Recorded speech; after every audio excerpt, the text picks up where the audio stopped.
Hello friends, नमस्ते। मैं नरेश आहूजा एक बार फिर आपके साथ कर रही हूँ बात। तो फ्रेंड्स, आज ले चलती हूँ आपको कई साल पहले की यात्रा पर। तो मेरा फर्स्ट ईयर कॉलेज था। तो जब हमारी फर्स्ट क्लास हुई तो इंग्लिश के प्रोफेसर आए। तो उन्होंने सबको बोला कि अपनी इंट्रोडक्शन दो, और उन्होंने बोला कि साथ में ये भी बताओ कि आप whom do you love, आप किससे प्यार करते हैं। तो ठीक है, चल पड़ा सिलसिला। प्रोफेसर ने इंट्रोडक्शन दी थी, वो तो सब देते चले गए one by one, my name is this and that, जो भी है। लेकिन सब अपना नाम बताते गए और बैठते गए, क्योंकि सबको बड़ा ऑकवर्ड लग रहा था ये सुन के कि हम मैम तो डायरेक्ट पूछ रही है कि तुम किससे प्यार करते हो। उनको लगा कि शायद हम जवान हैं, है ना, 16-17 में हैं, अपना जवानी का टाइम है, तो शायद मैम इसलिए पूछ रहे हैं कि आपको किससे प्यार है, उसके बारे में बताइए। ओके। ओहो, तो सबके मुझे चेहरे आज भी याद आ रहे हैं। सब स्टैंड अप हुए और अपना नाम बताए और बैठते गए, नाम उठाए। अब बारी मेरी भी आ गई, है ना। तो फिर मैंने बोल दिया, है ना, अपना नाम बताया। तो किसी ने भी नहीं, पूरी क्लास में किसी ने नहीं बोला कि हम किसी से प्यार करते हैं, ना, किसी ने कुछ नहीं बताया। लेकिन मैंने तो सीधा उठते ही बोल दिया, मैं क्या, I love my parents, I love my teachers, तो आई लव माई फ्रेंड्स। तो एकदम से मैम खुश हो गए, है ना, कहते वाह वंडरफुल, राइट।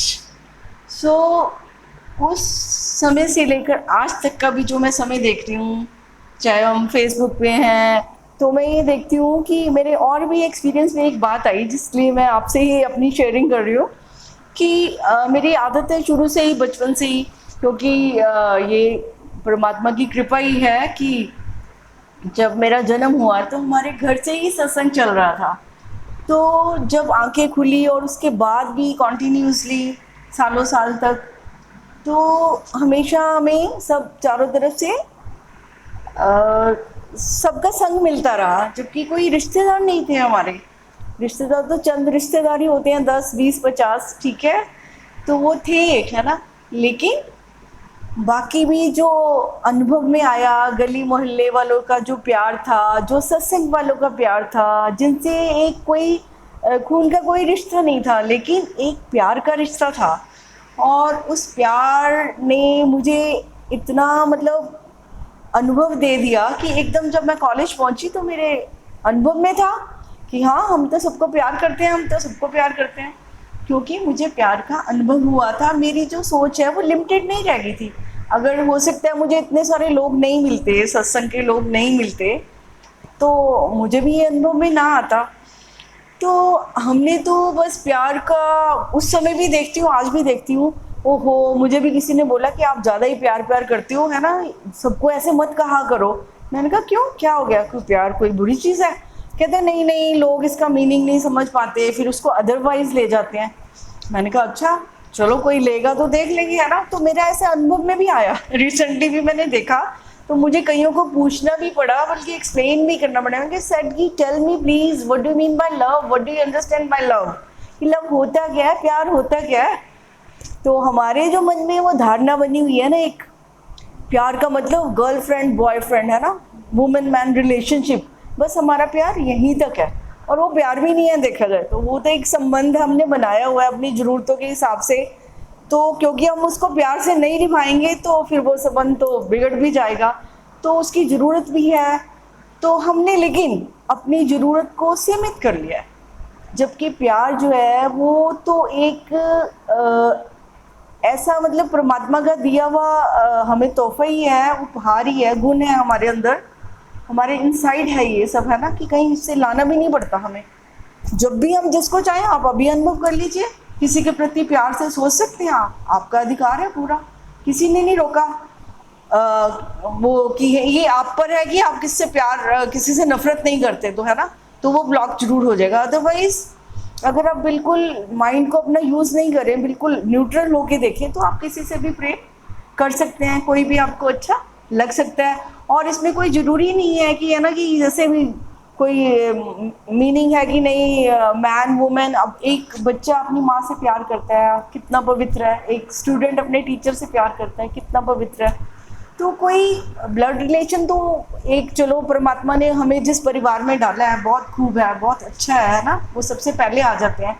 लेकिन मैंने तो ये देखा है अनुभव में कि जो प्यार का रिश्ता जुड़ जाता है वो तो कभी टूटता भी नहीं है, और उसके लिए कोई दूरी भी मायने नहीं रखती है। मेरे इतने इतने फ्रेंड्स हैं, मतलब किन किन कंट्रीज में हैं, सिर्फ क्या हुआ उनसे, कईयों से तो मुलाकात हुई और कईयों से नहीं भी हुई। अब यूट्यूब पे भी जितने फ्रेंड्स हैं, ऐसे लगता है इतना अच्छा हो गया कि पता नहीं कई सालों के संबंध है। वो कहते हैं मैम अपने घर बुला रहे हैं, हमारे घर आना, आप हमारे पास रहना, हम आपसे मिलना चाहते हैं, मिल रहे हैं।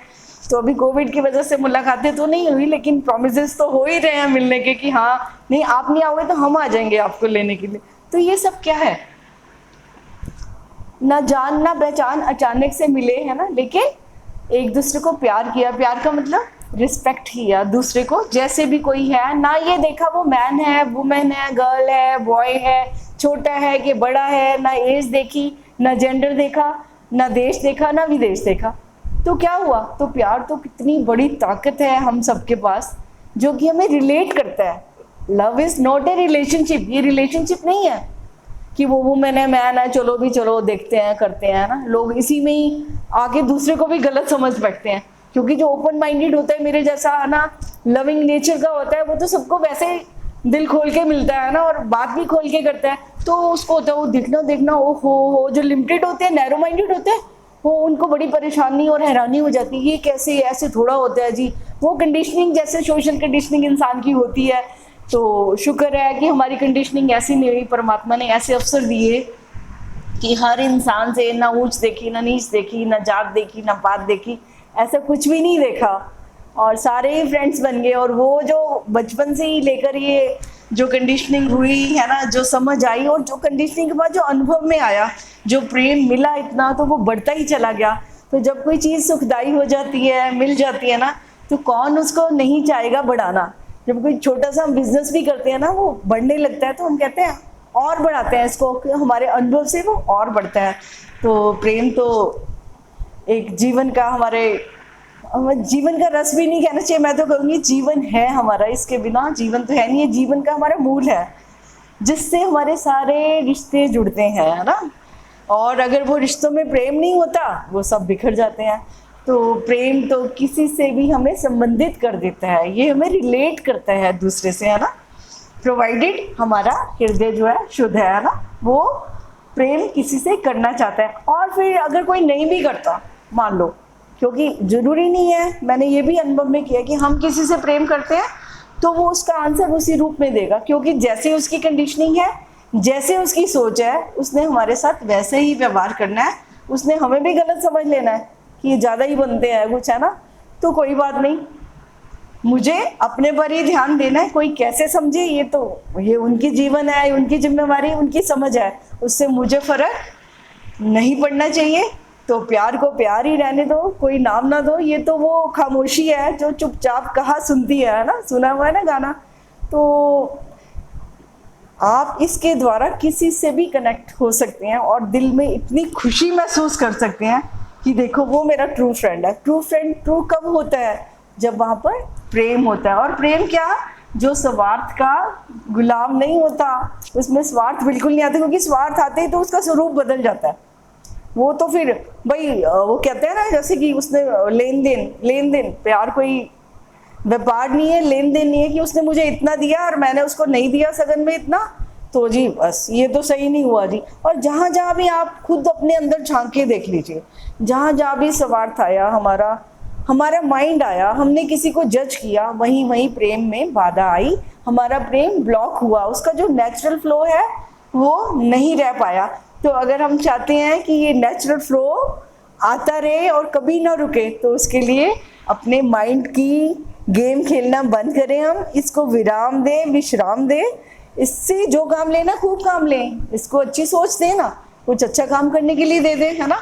तो लेकिन इसके अंदर किसी के प्रति कोई भी धारणा मत बनाएं, कभी भी किसी को अपने मन की दृष्टि से मत देखने, नहीं तो देखने में भूल हो जाएगी और इस भूल का बाद में पछतावा होने का भी पूरा आपको एक्सपीरियंस होगा कि यार मैंने तो उसको गलत ही समझा है ना। तो अच्छा होता कि मैं उसे टाइम से ही समझ लेता, लेकिन गाड़ी तो निकल जाती है। तो गाड़ी को निकलने मत दें। ये प्रेम जो है ये विस्तार है, आपके जीवन का फैलाव है। आप इसको फैलाएं और खुद भी इसमें आप फैल जाएंगे। खुशी, शांति, आनंद, जो सब चीज़ें हैं ना, वो हमें कहीं से लेनी नहीं है। सिर्फ हमने थोड़ी समझ से उन चीज़ों को थोड़ा अप्लाई करने की कोशिश करनी है, और वहाँ रुकना नहीं है कि मैंने तो प्रेम किया, उसने मुझे किया नहीं, है ना। तो वहाँ हम रुक जाते हैं, हम आगे नहीं बढ़ पाते हैं। हम सिर्फ बाहर के चीज़ों तक नहीं रुके, अपने मन को थोड़ा आराम दे, विश्राम दे और चल पड़े अपना जो असली स्वरूप है, जो प्रेम करने के लिए ही हम हैं। ठीक है, तो वो हम जो देते हैं वो तो देने से पहले हमारे पास भी आ जाता है ना। कहते हैं ना, जो आप अक्सर कहते ही रहते हैं, फूल भेजते रहते हैं एक दूसरे के, फूल देने वाले के हाथ में खुशबू तो आ ही जाती है। तो प्रेम तो बहुत आपकी अवस्था का नाम है, आपका मानव होने का अर्थ है प्रेम। तो कहते हैं ना, प्रेम तो खुदा है ना। खुदा प्रेम है, इसी रूप में कहा जाता है, क्योंकि वहाँ भेदभाव नहीं रह जाता, वहाँ कोई फिक्सेशंस नहीं रह जाती, लिमिटेशंस नहीं रह जाती, इसलिए उसको लिमिटलेस भी कहते हैं। क्योंकि उसमें कोई कंडीशन तो नहीं है, इतना करेगा तो इतना करना है, ऐसा तो वैसा। वो तो एक समर्पण है किसी के प्रति, वो तो देने का नाम है, कुछ लेने का नाम नहीं है। तो बहुत अच्छा है, इस सुंदर प्रेम के फूल को हम अपने जीवन में खिलने का पूरा अवसर दें, क्योंकि बीज रूप में तो हमारे पास ये है, लेकिन इसको खिलने का अवसर हमने ही देना है। हम समझदार प्राणी हैं, अपनी समझ का प्रयोग करके अपने जीवन में खुशबू भरें और ये खुशबू सारे संसार में भी फैलाएं। Friends, thank you very much.